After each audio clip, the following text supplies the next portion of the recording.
wala pala akong volume, kaya hindi na isama. In any case, ulitin ko na lang po yung sinabi ko po kagabi about the position of the mayors, and we'll be giving you a copy of the resolution later. No? Number one, this is the current situation that we have right now in Metro Manila. The cases are really rising. No? In one area,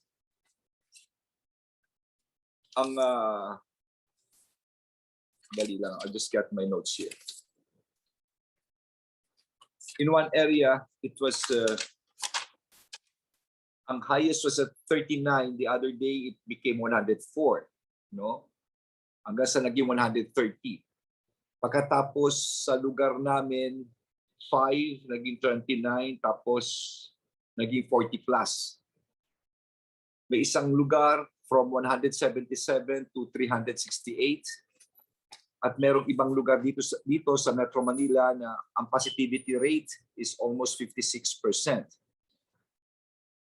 And according to the DOH, as reported by Secretary Duque, negative 6% ang growth rate. This was 3 to 4 weeks ago, negative 6%. Now it's positive 19%. And not only that the attack rate is from 4.69% 3 or 4 weeks ago to 5.55. According to the projections made itself by the experts of the DOH, Delta is 60% more transmissible. If we're going to go through this status quo, the same way we're doing right now, we're going to hit 11,000 cases by the end of September. Right now, the cases are about 5,000 plus. So dahil dito, no, mas minabuti ng mga alkalde dahil it's not only the expert's opinion, advice, and that, but also the assessment of the mayors of what is happening right now in their own localities. So we held an emergency meeting yesterday. Number one, hindi na namin aantayin pang mapuno ang ospital. No? Although sa ngayon, moderate ang sinasabi nila, pero we will not wait for that. No? So this is what they suggest. Number one, yung heightened restrictions ngayon, na sinasabing GCQ with heightened restrictions, if it's possible, nalagyan pa ng maraming restrictions ito. Let's review the capacity. Kung kinakailangan wala munang dine-in dahil alam mo, this is very contagious, this is very aggressive, this is very infectious.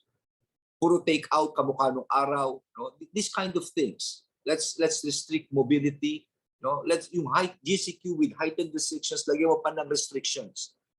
No, we must know the character of this. But the ideal is really to have an ECQ for 2 weeks. Of course, depending if the funds of the government are available, of the national government. Alam naman natin maraming gastusin ng national government ngayon because we could not do an ECQ without an ayuda or financial assistance, especially to our poor brethren. No? Siyempre, mahirap. 2 linggo wala kang trabaho. We must also consider that. That is the ideal. No? So, kung hindi talaga ako pwede iyon, we must add more restrictions to what we currently have. Now, if we will be allowed to have these restrictions, ano naman itong ECQ, ano naman gagawin ng mga mayors ng LGUs? Number one, we're requesting for additional 4 million vaccines. 4 million. These vaccines will be finished. These vaccinations will be finished in 2 weeks. Pipilitin po ng mga alkalde yan. Kasi importante, habang ini-ECQ mo, may ginagawa ka, tuloy-tuloy ang pagbabakuna ng 4 million. What we have right now is about 7.5 million vaccinated. I-add mo yung 4 million, that's about 11.5 million. Ang population ng Metro Manila is about 14 million. Approximately, you'll be having 41% of the population with 2 jobs. No? Siguro, medyo laban-laban na yun. Yun ang importante rito. No? And of course, aside from ramping up vaccinations, what is important here is really to have an aggressive contact tracing, massive testing, and a strict implementation of the isolation. Hanggat maaari, wala muna mag-home quarantine because this is highly infectious. Sa mga nakikinig po, baka yung mga tao sa bahay ninyo mahawahan ng lahat. Napakalaki po ng incidents ngayon ng paghahawa nito. No? So, ito po yung napagkasunduan namin. At ito ang ihaharap ko mamaya by 2 o'clock we'll be having a meeting for the IATF. Now, let me clarify this issue kasi baka nalilito ang lahat. Baka ang sabihin, Chairman, kakalabas lang kagabi.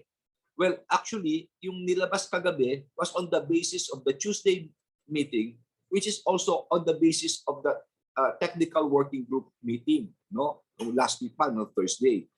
So itong sinasabi ko ngayon, yung between those days, ang dami nang nangyari. No? You must remember ang ating genome centers, napaka-effective nila. It's just that sa dami kasi talaga, medyo yung ilalabas ng result, medyo delayed ng konti. So by the time malaman mo ang Delta, nasa iyo na, hindi malayong kalat na ito. Ang sabi nga nila sa amin, you should treat everything right now as Delta. Dapat yun ang frame of thinking mo. So that when you see clusters, you see cases rising. At sabihin na natin talagang increase na matindi. You always treat that as Delta, no, without waiting for the genome. So that is what the mayors are doing right now. No? May projections sa sinabi na by September talagang pataas ito, pataas. No, we're now in the middle of July. Might as well stop it right now, have a break, vaccinate, yung lahat para naman maitigil. It will buy us some more time. No? Yun lang sa atin. Dahil baka mamaya pa-surge na, yun na maging problema natin. Dapat unahan na natin. What we have right now, our lead time against this virus is really time. If there is something na meron tayo ngayon ay oras at panahon. No? So that is what the mayors are requesting the IATF, this kind of measures. Thank you.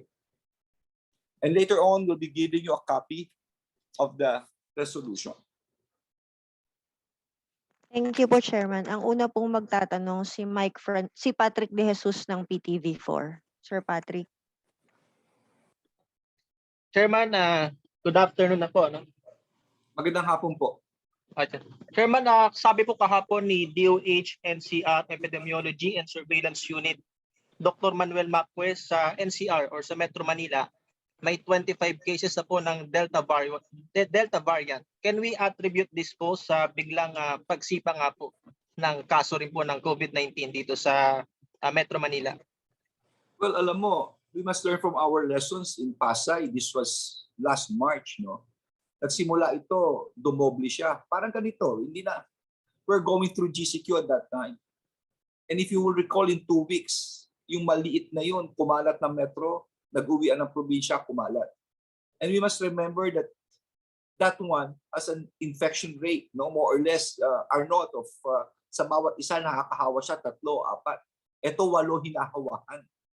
So, yung sinasabing 22 na yun, hindi malayong mas madami na ito because, when we tested them, and I think the results medyo hindi ganun din kabilis. We must also understand dahil buong Pilipinas po ito.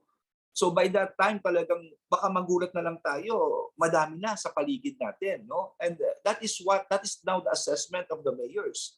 They're feeling it on the ground right now. This resolution is not only on the basis of the experts' advice, but most importantly, on the own assessment of the mayors on the ground.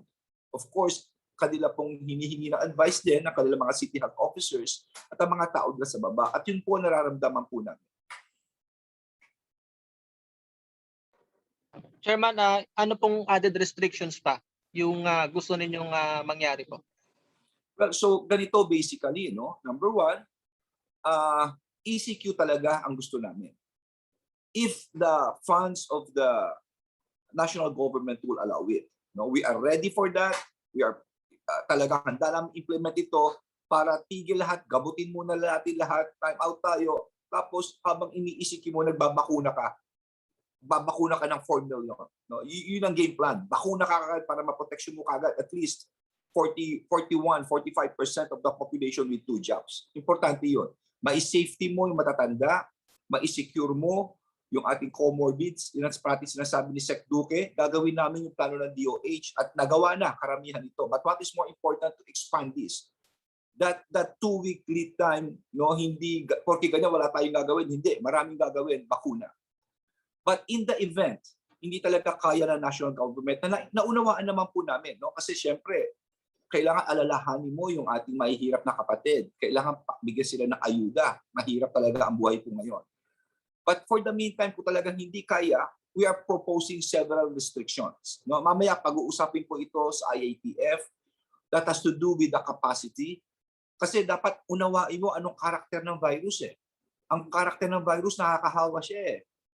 No, yung kung kumakain ka, baka mamaya pagtanggal mo na mask, hindi mo malaman yung katabi mo andun lang sa hangin, hawa ka kagad. So let's review the capacity of restaurants, no? If not, baka pwedeng take out na lang muna, kamukha nung araw. Anyway, 2 weeks lang naman ito. Let's try to assess each and every capacity. Let's iaano po natin yan. Kamukha na sabi ko, ito yung mabilisan, no? Ito yung ginawa namin, talagang walang tulugan ito eh. Because we have really to act fast on this. Thank you po, Chairman. Salamat po. Next to us po si Mike Francisco of DZRJ. Hi Chairman, magandang umaga po. Yes, Mike, magandang umaga po.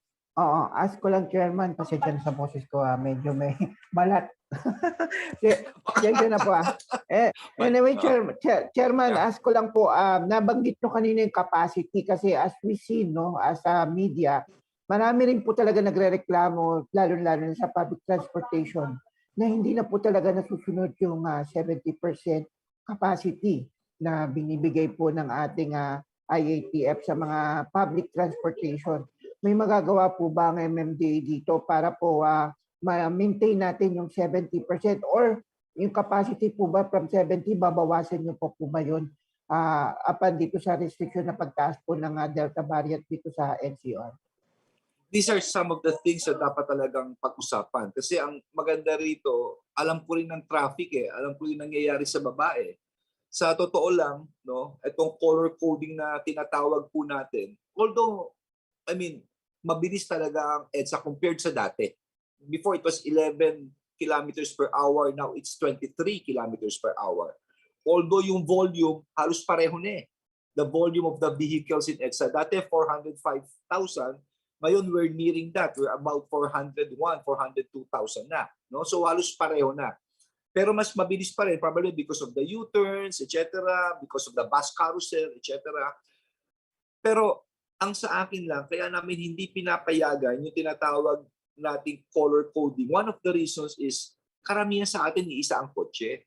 So kung iisa kotse mo, you will take now the public transport. It will add more burden to the public transport as it is right now. And it will even, mas lalong nakakahawa sa mga tao. So I think, sa mga bagay na ito, it's importante ang pagkakaisa ng lahat ng ahensya. Siguro ang DOTR dapat talagang masipag si Secretary Tugadi, talaga magkakatulungan kami dito, bibigyan namin assessment kung kinakailangan. But one thing is for certain, ang karakter ng Delta variant ay nakakahawa. 60% more effective. You could just imagine kung dikit-dikit kayo sa sasakyan. That's it. It will answer for itself.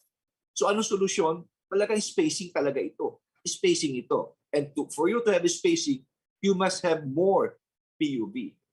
And siguro sa ngayon, ewan ko lang, this is my personal opinion, we should encourage people now to work from home at least for this next 2 weeks. Tignan natin yun as one of the alternative for the meantime. Like, for example, government, kami sa MMDA, ini-encourage ko na iba yung pwedeng gawin sa paperwork sa bahay, doon na muna. Until we get a grip of what's happening, until we stop all of these things together. Sir, additional chairman, regarding po dun sa vaccination, since marami na rin po na bakunahan, may mga cities na po na almost naka 100% na sila, like yung tawag dito, San Juan, no? Can we ask, sir, ano bang magiging restriction nitong mga nabakunahan na?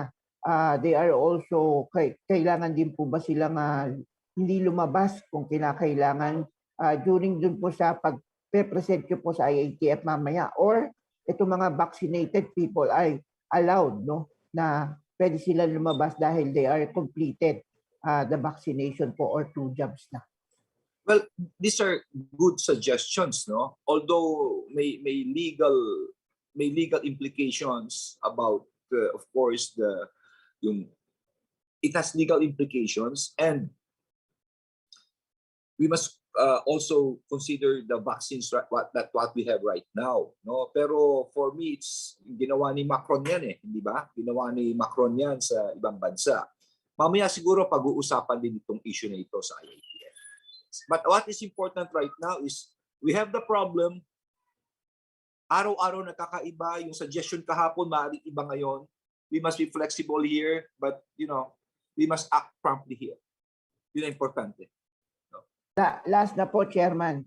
Meron po kami nakitang isang city dito sa NCR under post ng MMDA, no? Ay medyo parang naiiba po yung strategy niya when it terms na sa pagbabakuna. Unlike sa mga other cities, may schedule tayong sinusunod. Like for example, you receive a text and then you are scheduled. Pero ito, isang city na to, nagtatawag lang na pwede lahat walk-in, no? At medyo nagkakagulo kahit nga po umuulan at baha-baha na, ay patuloy pa rin po silang lumulusong para lang po makapagbakuna. Paano po ba maiwasan to? Baka naman po magkasakit yung tao kung hindi naman po sila umabot dun sa in-address na po ni Secretary Anyo yung issue at of course nag-usap-usap na rin on how to go about certain protocols, no? DILG po. Pero masasabi ko lang po ay ganito, no? Sa totoo lang, biglang nagtag-ulan ngayon eh. Talagang maski kami rito nung nagtag-ulan, nagsiksikan ng tao sa bubong, no? Talagang nangyayari po, no? But what is important, yung mga issues na kamukha no scheduling, etc., na-address na po ni Secretary Anyo. Opo. Yun lang po, Chairman. Maraming salamat po. Salamat po. Thank you, Sir Mike. Ang susunod pong magtatanong si Ma'am Doris Bigornia from ABS-CBN. Nakamute ka po, ma'am. Nakamute ka.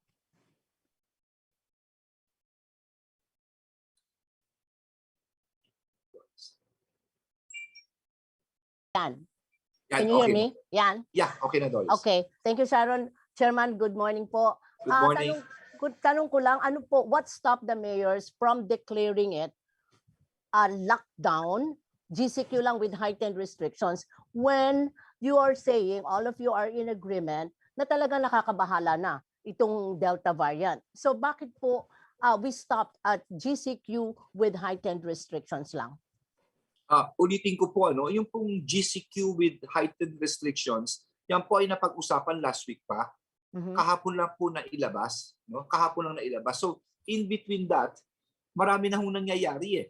Marami na, it's very fluid, Doris, no? Actually, hindi lang, I'll just try to review my dates kung kailan yan, no? But in between that, etong Delta, na kung maalala po ninyo, no? There was this about the 5-year-old, remember, yung bawal pumunta sa mga park, etc. Yes, Diba? yes. So ang unang umano rito, when we receive a note na 2 na raw ang kaso noon sa NCR at wala pang local transmission, if you will recall, nauna kagad ang mayor, sinabi ng mayor, oops, suspended muna. And then nung sinabi kagad din ito, not only that, nag-curfew kagad kami ng 10 o'clock. No? So inuunahan namin. In short, ito, nung nasabing GCQ with heightened, this was last week, yung mga nangyayari pa ito eh. Pero in between that, may mga nangyari na, Doris. Ito, kahapon lang nga itong mga binanggit ko mga numero eh. Nagkataasan ng gusto eh. From 104 to 130, from 177, isang to 368. And then, nung isang araw, kaya talaga kami nataranta, halos 56% ng tines sa isang lugar positive for COVID, no? Talagang mararamdaman mo eh. And again, I would like to repeat, this is not only on the basis on the projections of the expert na nakikita namin mukhang umaano sa projections, but most importantly, this is based on the assessment on the ground. Okay. No, of the mayors. Yes. So wouldn't that merit Chairman, na talagang paghihigpit. And when you say paghihigpit, hindi lang heightened restriction, but we go back to the March situation na talagang bawal lumabas ang lahat. At bawal, kung makaklalabas ka man, essentials lang. And you would need a pass para ka makalabas and to prove na essential ka. Hindi po ba tayo doon babalik sa sitwasyon na yon? At bakit po naging desisyon ng mga mayors na wag bumalik doon? Is it because of the economy? Well, ganito, ang decision talaga ng mayors ngayon na ibibigay ko sa IATF, I'll give you a copy of the resolution. Number 1, ECQ talaga. ECQ, yung sinasabi mo. Yun ang decision namin talaga. Pero of course, hindi ka naman pwede mag-ECQ na hindi lalabas, hindi ka bawal ka. Paano yung kakainin ng tao? Paano? Marami tayong kapatid ngayon, mahirap ang ekonomiya, walang trabaho. So, kailangan talaga nito ng financial support. Kaya nga, of course, naunawaan natin ang national government, no? Talaga marami siyang gastusin. Kung kaya ng national ito, okay, we are very ready to have an ECQ. No? Yun talaga ang first na gusto. At habang may ECQ, hindi lang ECQ, bakunahang matindi, 4 million ang hihingi kagad namin. Tuloy-tuloy ang bakuna nito habang nilaramp up po lahat, PDITR. So, at that time talagang makakasiguro ka. Ngayon, ang pangalawa, kung talagang mabigat at talagang naunawaan naman natin, malaki ang gastusin ngayon sa ECQ, baka po pwede yung heightened restrictions, mas i-restrict pa natin.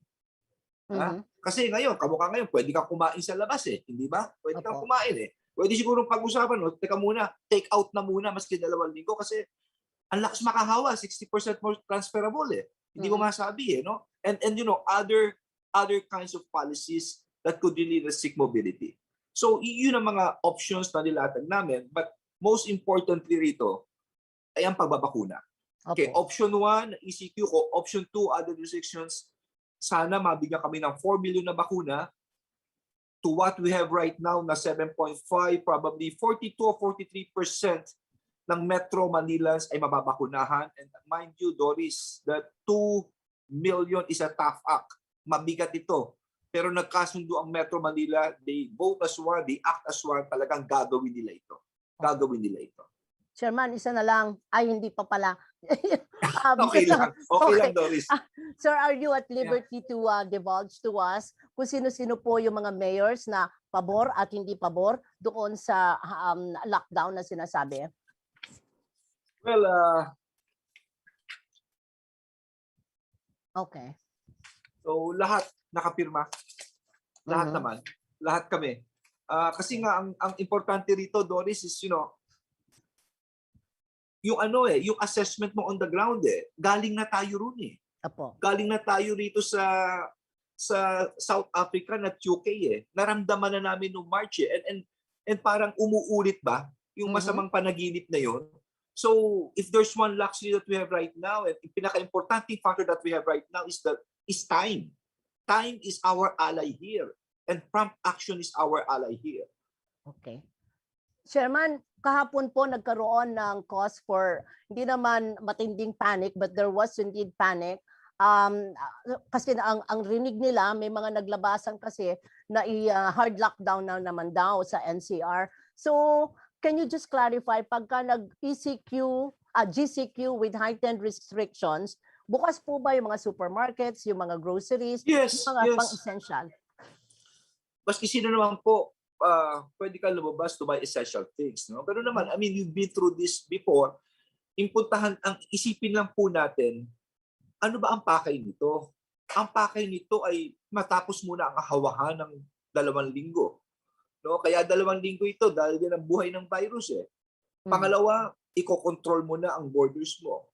Pangatlo, nagbabakuna ka na rito. Kasi kung papabayaan natin ng ganito at ikot tayo ng ikot, I tell you this, as what is explained to us by the experts, talagang kung status quo nga raw ito, by the end of September, it will be 11,000 ang uptrend dito. At ang pinakamahirap mapuno ang ating ospital. Pero ngayon, okay pa tayo. Okay. Hindi na natin naantayin yun, Doris. More restrictive actions and of course, being proactive here, lalo na yung bakuna. Kailangan i-ramp up natin ang gusto ito. Opo. Chairman, last as of now, ha? Last question. So ibig niyo pong sabihin, yung mga kumpanya na nagsabi sa kanilang mga empleyado na balik na kayo dito sa opisina because you mentioned kanina mag-work from home muna at least for 2 weeks. So balik muna tayong lahat sa work from home kung kakayanin naman. Ito is just my own personal appeal lang. Hindi po sa mayors to, no? Kasi na-survive naman natin to, nakita naman natin kung yung mga bagay-bagay na pwedeng gawin sa bahay, you could be productive at nakaiwas ka pa sa sakit, na proteksyonan mo yung pamilya mo, this kind of thing. Siguro pwedeng i-discuss muna ito ng mga businessmen on their own to also protect the population. What is important doon is at this point in time is talagang pagtutulungan ng bawat isa. Pagtutulungan. Hindi lamang ng government, hindi lamang ng mayors, kundi ang businessmen. Talagang ang laki ng utang na loob namin sa kanila. They've been helping out in a lot of things sa pagbabakuna, lahat ng bagay. And I'm sure they could come up with a good, working relations here with employees na kung saan for the meantime, just 2 weeks na naman ito, maging safe tayo lahat. Okay, sir. Salamat, Thank you. Chairman. Thank you. Thank you, Ma'am Doris. Thank Next you, to Sharon. us po, Sir Anjo Alimario of CNN Philippines. Hi, sir. Good afternoon po. Yeah, Anjo Yes, po Andrew, from good CNN. afternoon. Yeah. Yes, sir. Just to clarify things, sir. So, the 2 p.m. meeting later with the IITF, you will present the fresh data, fresh numbers to the IITF that would merit the reversal or the change or the modification from the GCQ with heightened restrictions to the ECQ. So that will be the scenario later. We will present developments of what's happening, what they have presented and what's happening on the ground, Anjo. Yes. Okay, sir. Sir, the 4 million vaccines, where did this come from? Was it a recommendation from DOH, from experts? And is this a safe number to say that Metro Manila will be safe or protected from the Delta variant? Well, it's just a number that we feel right now under circumstances that probably they could give us, considering that there's a shortage right now of vaccines. Kasi Anjo, ang problema rito, alam naman natin, kulang talaga sa supply. Kung mas marami, mas maganda. No? Mas maganda. But what we really promise is this 4 million in 2 weeks, we can vaccinate Metro Manilans here. If you're going to do some pencil pushing here, I think we have vaccinated 7.5 million. The population of Metro Manila is about 14 million approximately. So more or less, tanggalin mo na siguro yung gawin mo na lang 7 million, that's with 2 jobs, no? So if you add 7.5 with 4 million, you'll be having 11.5. That's about 41 to 42% of the population of Metro Manila. No, under the circumstances, probably it's not enough, but pwede na. Because we have focused on the A2, the senior citizens. We have focused on the persons with comorbidities. We have, as ordered, of course, as requested by the DOH, Secretary Duque, no, nagawa. So, mas maraming mapoproteksyonan nito. No? So, habang hinihigpitan mo, you're doing so much vaccinations. Yun ang importante, sabay ang ginagawa natin. Hinihinto mo yung infection, pero trabaho ka sa baba, bakuna ka ng bakuna. Yun ang importante rito. Sir. Sir, last na lang, sir. Sir, you talk about shortage of supply of vaccines, sir. Sir, won't the 4 million request be unfair to provinces and places that are experiencing also spike in the number of Delta variant? Well, it's not being unfair, no? It goes without saying, of course, na dapat mabigyan din sila. If only, kaya kami kulatila ito if they would allow, kung pwede rin naman, no? Remember, Anjo, siguro yung mga highly urbanized, tsaka yung center of transportation na may international airports, Davao, Cagayan de Oro, Cebu, Metro Manila, Pampanga. In a way, you must protect these areas dahil dito nanggagaling yung mga variants. At least kung magkaroon ng variants with the high density pa sila, kung hindi mahawahan yun, hindi na makakapag-spread sa province. No? Pero syempre, dapat tulungan mo yung mga kapatid mo sa probinsya. It goes without saying. Dapat lang tulungan sila. Pero kung may sobra, why not? I-concentrate mo rito. No? There must be also focus. Kasi if you insulate this, hindi na makakahawa. Ang nangyari sa ating kasi nung araw, from Metro Manila, kumalat sa Metro, and then nag-uwian ng probinsya. But imagine if you insulate Metro Manila, walang mahawahan, you contain the virus. No? Parang ganon. Pero wala na nandiyan na So yung iilan-ilan na may surge, like Iloilo, dapat nating tulungan. Nandiyan ang Iloilo, yung mga ECQ, okay lang yan. Pero kung may sobra ka, baka po pwedeng i-concentrate mo rito, no? As an strategic plan. Yes. Maraming salamat, sir. Thank you. Thank you po, Sir Anjo. Ang huli pong magtatanong ay si Dwight De Leon from Rappler po, Chairman. Yes. Dwight? Hi. Hello po, Chairman. Good afternoon. Yes, hello, Dwight. Pwede po makahingi lang po ng timeline kahapon. What time nag-meet at natapos yung emergency meeting ng Metro Manila mayors? And then what time po nag-meet yung IATF in the evening? And bakit po hindi naibigay yung latest parang recommendation ng mayors IATF? Well, ganito, no? Ang timeline kasi niyan, I think IATF met Tuesday. But before that, it was Thursday. Pagkatapos, kami naman noong Tuesday night, we received this report sa isang lugar. Nag-positivity rate siya ng out of 80, 72 yata yung 62 yata yung positive Malaki more or less approximately. And then chinek namin. Nung gabing yun, siguro mga 4 o 5 kami mayors plus isang secretary nag-usap kami. Sabi namin, anong assessment nyo sa bawat lugar? It's very fluid. Ganun nga. The following day, we called up all the mayors, which was yesterday. Nag-meeting kami the whole day with the other secretaries. Nilatag namin, nakinig kami sa experts. And true enough, not only basing it on the advice, but basing it on what's happening on the ground. We really have to do these measures. So kahapon, tinapos namin to, and then nagpunta ako doon sa talk to the people ng presidente. Inarap ko Ang problema ko, mali. Wala pala akong volume. Sabi nila sa akin, walang volume, walang lumabas. Ang haba ko nag-present, wala palang volume lumabas sa bibig ko. So wala nakarinig sa inyo kahapon? Walang nakarinig sa inyo? I was discussing things with Secretary Rocky. Sabi ko, sir, bakit parang naputol ako ron? Sabi niya, Chair, yung pala yun. Kaya pala hindi namin wala kang volume. So ngayon ko lang na-realize, wala pala akong volume. So Chairman, yung IATF kahapon, they did not know about the recommendation of the Metro Manila mayors na ECQ yung gusto sana nila if may available funds? No.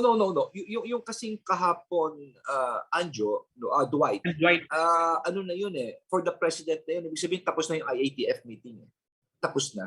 So parang prinisinta na lang nila kasi it goes like this, no? From the technical working group, it goes to the IATF. And then from IATF, it's all recommendatory to the president. So yung kahapon, parang presenta lang ni spokesman from the IATF to the president. So parang nagkaganon lang Habang pinipresenta niya naman, oops, may nangyayaring rito ngayon, which we feel as you know, yung mga local chief executives, dapat action na ng maigi. Kaya nga, itong Delta, ang bilis I mean, ang bilis na nangyayari Kaya, and then we're looking at projections, mukhang gano'n naman ang Kaya dapat we must really act promptly. Yes. Chairman, pwede po bang makahingi lang din ng iba pang specifics about your proposed restrictions kung hindi ECQ? Like, sinabi nyo parang you prefer na wala mo ng dine-in operations. Then you said na parang mas gusto nyo mag-increase yung mga work from home operations. May mga certain business establishments ba kayo na gustong i-close muna fully? Like before kasi ngayon sarado ulit yung mga gyms. May mga certain business establishments ba kayo na inaay na parang bawasan ulit yung kanilang capacity or fully close? Basically, it's like that, Dwight. No? Mamaya na lang, ipipresent muna namin ito sa IATF at siguro magbe-brainstorming. Alam mo, ang IATF naman, they're very reasonable At ang maganda rito, during this, siguro other options suggestions will be there, no? Kamukha ng sinabi ko, Dwight, mabilisan tong ginawa namin. It just took the whole day yesterday, kaya halos wala akong tulog eh. Halos walang tulog, pero trabaho yan eh, di ba? Sana lang makita, no? In fact, some of the experts agreed with us, and I've read in the papers even some businessmen, no? I mean, medyo okay naman sa kanila. Yun lang nga, we must work out on the specifics here. This is very important.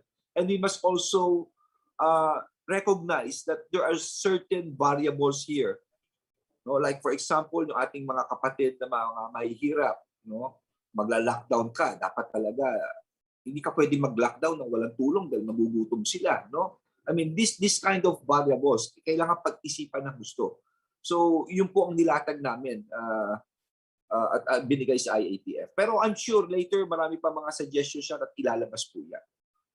And last question na, Chairman, ito na po tuloy kanina, so I'm not sure if natanong to fully. Parang may on the table po ba yung pagbibigay ng siguro perks or paano ba, different na pamantayan sa mga fully vaccinated individuals? Like dahil ba fully vaccinated sila, pwede ba silang makapunta sa ganitong establishment? Mas allowed ba sila to hindi ba sila ganun yung restricted yung mobility nila? May ganun po bang or on the table po ba yung ganung pagbibigay ng guidelines of perks for fully vaccinated individuals? Well, it could be, no? It could be with the IATF, no, later. But of course, we must yung legal limitations niyan, yung mga about vaccines, etc. i-discuss. But magandang suggestion, pero we must hurdle these limitations first. Okay? Mamaya pag-uusapan siguro yan. I'm sure of it. Thank you po, Chairman. Thank you. Sir, What is important here is that all ideas should come in. Lahat ng klaseng idea, tapos tignan. What is important is we recognize this problem. This is so problem. It is this contagious. We must act promptly. These are the ideas. I-filter natin and let's put it into action as fast as possible. Thank you. Thank you po, Sir Dwight. Chairman, may pahabol na tanong lang daw po si Ma'am Doris. Yes, Doris. Chairman, sabi ng statement nyo kagabi, the mayors have also agreed that they will meet every day. Would this be feasible? I'm sorry. I got carried away, no, because we call, we text almost every day. Pero probably we discuss issues, no, minimum of siguro every 3 or 4 days, no. Pero kasi kami may Viber group eh. In that sense, nagte-textan kami parate. Okay. Thank you. And then are you confident sa track record po, pagka naman po recommend na ang MMC, yun naman po ang ina-adopt ng IATF, hindi po ba? Well, most of the time, yes. But there was a time na, ito yung remember yung sa Pasay, noon pa GCQ na tayo noon. Sabi ng mga mayors, GCQ, we were vetoed by the president. Sabi niya, no, you remain, MECQ or something. And it proved right kasi biglang pumasok tong South African eh. Naalala ko yun eh. No? So all of these are just recommendatory, pero knowing the IATF, mukha namang very reasonable ang IATF. Very reasonable. Yes. Opo. Last na lang, Chairman, promise. Ano po masasabi ninyo doon sa mga tao na nagpa-panic? Nasabi, mag-hard lockdown na. And this cause for panic, yung mga mayors mismo nila ang gumawa ng paraan because they issued their statements na ayaw nila or gusto nila. Well, sa mga nanonood po, no, huwag kayong magpapanik kasi there's nothing to be. Okay, nakakapag-panic kung makita mo yung mahal mo sa buhay na nasa ospital. Yun dapat mag-panic ka. Alam mo, sa totoo lang, maraming tatanong sa akin about this na nangyayari ngayon. Namatay po ang nanay ko noong January. Masariwa pa sa utak ko to, kaya siguro ganito pakiramdam po rito. Huwag tayo magpanik. This is all for you. At tandaan nyo po ito na pwede na makilubas, pwede kayo bumili ng essentials, no? Pero very precious ang buhay. Ang pera, matutulungan po tayo dyan. Babangon tayo rito. Huwag kayong mag-alala. Pero yung sinasabing 2 linggo, let's trust our authorities here.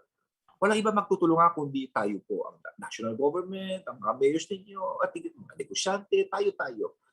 At least alam po natin ang problema po rito. Okay? Maraming salamat, Chairman. Thank you. Thank you. Chairman, may clarification lang po from Patrick De Jesus of PTV. Yun daw po bang ipopropose nyo or ipe-present mamaya sa IATF na GCQ with additional restrictions ay good for at least the next 2 weeks lang po? GCQ, heightened restrictions with more restrictions. Yes po. Siguro dalawa yan. Ikaklaro ko lang. Yung kung ano yung GCQ with heightened restrictions, dadamihan pa natin yung restrictions noon. Pero talaga ang hinihingi namin kung kaya ng pondo sana, talagang ECQ with of course, pero naunawa natin national government. But hindi lang yun. Pinaka-importante is the vaccines. Because once we have the vaccines, habang merong yung option 1 o option 2, bakuna tayo ng bakuna rito. Sir, Okay. for 2 weeks lang daw po yun. Yes. Everything is always for 2 weeks. Yung po ang nireview pa natin ng IATF. Okay. Sir, may request lang po sila. Baka daw po pwedeng pakihawakan nyo daw po ulit yung signed resolution para lang po ma-screen capture nila. Thank you po, Chairman.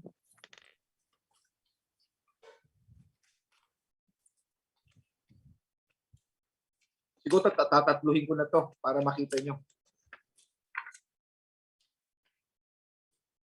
Kuha ba?